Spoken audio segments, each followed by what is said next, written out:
Hi guys, welcome to this video. We just bought our new helmet from KYT. So we gotta do the unboxing here today and give you some feedback about this helmet, whether it's worth it, how good it is. We also see what are the small DIY we can do on this helmet to make it better. We got this bike from a retailer. They do free delivery, so we got it like a few days back. So we finally find a time to open it up. The reason why we bought a new helmet here is because we want to replace this old one. The Velmir has been with us for a good 3 years now, so it has been abused. So we gotta replace this with a KYT TT course. Another reason why we decided to buy a new helmet is because of the PSB ruling recently. So we want to replace a PSB helmet with a PSB helmet. So without this, basically it's illegal. So let us see what's inside the box, the standard box. Okay, you have your user manual and some KYT stickers, and then you got the, what's this? Okay, a free KYT t-shirt, so they want you to help them to do free advertising. What is this? Okay, basically it's just a foam to secure the helmet. So you got a helmet bag, and then let's open it up. Interesting. So this helmet bag is just literally a bag. It doesn't come with the sling that you can carry. It's for storage purpose lah. It's like a dust bag instead of a carrier, so more protection inside. So we bought the matte black. My regular shell size is L, but I bought the XL because it's Asian feet, so it's slightly smaller in terms of shell size. Let's take a look. So it has a air vent on the top. Wow, this branding is big, man. Okay, it has a air vent on the side as well. Okay, I guess it will be very ventilated. Why we got this is because the price is really good. $185, and this helmet is wind tunnel tested. It should have a good balance. Okay, the only thing is it doesn't have an internal visor, and the other thing we bought it is because it's really light, so it doesn't give you pain in the neck for long riding. So it has a chin vent. Okay, so standard you have your chin curtain and then your D-ring. Something to add is about this slot. So basically, I was told by the salesperson that the older batch of KYT TT course doesn't have this speaker slot, where the newer batch comes with it. So when you purchase them, just do check them out before you buy them. It's very important because you will require an internal intercom for touring and also for motor vlogging if you are doing it. I didn't expect it was quite easy. So you see this red tab. Okay, all you need to do is just pull it out. It just comes out naturally.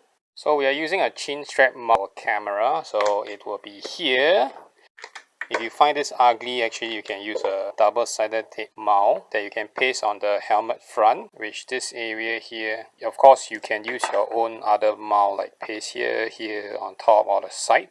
We put it here because we prefer the first person view. You can see that it doesn't block the air vent fully, so you still get some air into that. It also comes with a nose guard, a rubber guard. So we also bought the new speaker set, because the old one is a bit rusty because of the sweat and stuff. They comes with 2 mics, so this is mainly for your full face helmet. However, we will be using the boom mic because it comes with this sponge cover, which helps you to reduce a lot of noise.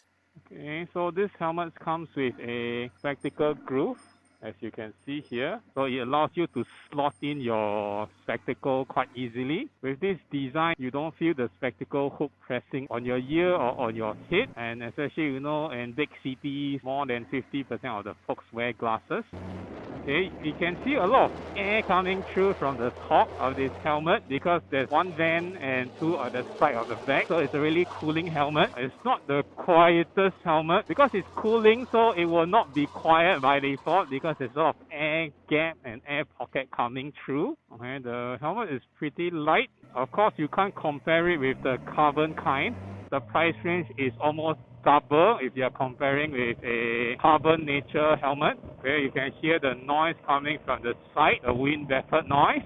Okay, the field of view is large, so you can see a lot. But however, if you are used to a open face helmet, your vision is wider at the side, and you can view left, right, up, down without moving your head. Just roll your eyes, you can see them quite clearly. So it also comes with a pin lock ready. You can put your anti-fog or those like third-party shaded lenses. Because we installed this camera mount here, so 60-70% of the chin vent is being blocked off, so I can't really feel the wind, but it's good enough.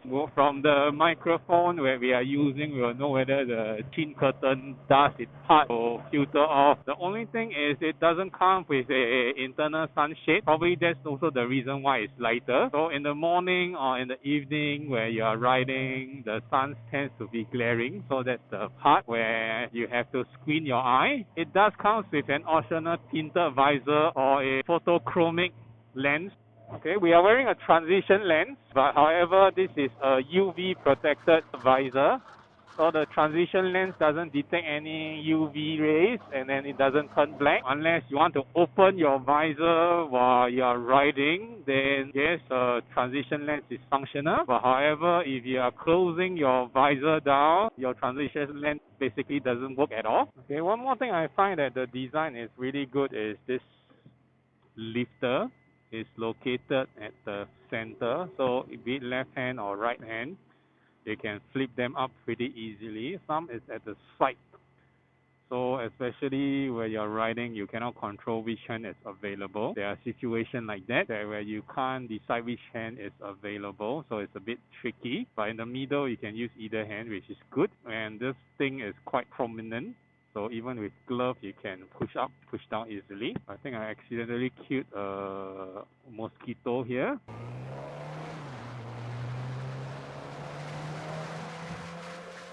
So now we are moving on a higher pace. The helmet pretty much pulls up.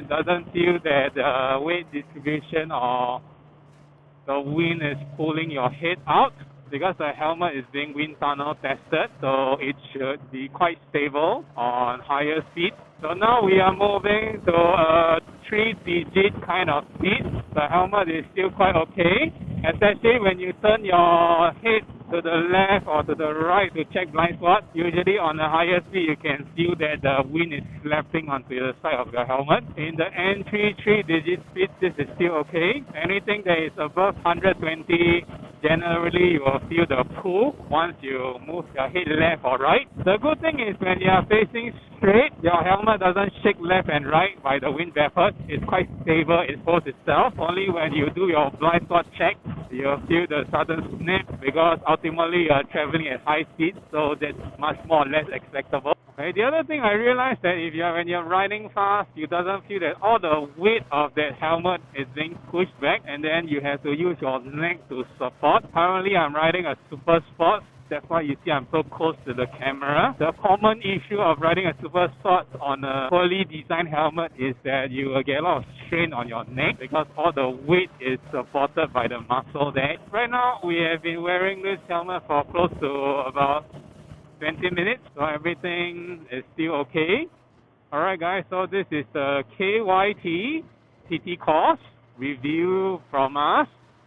So we will continue to wear it and use it as a daily riding helmet and see is there any changes to our opinion. If there is, we will add on onto the later part. But of course, we have to fix the issue of the sunshade.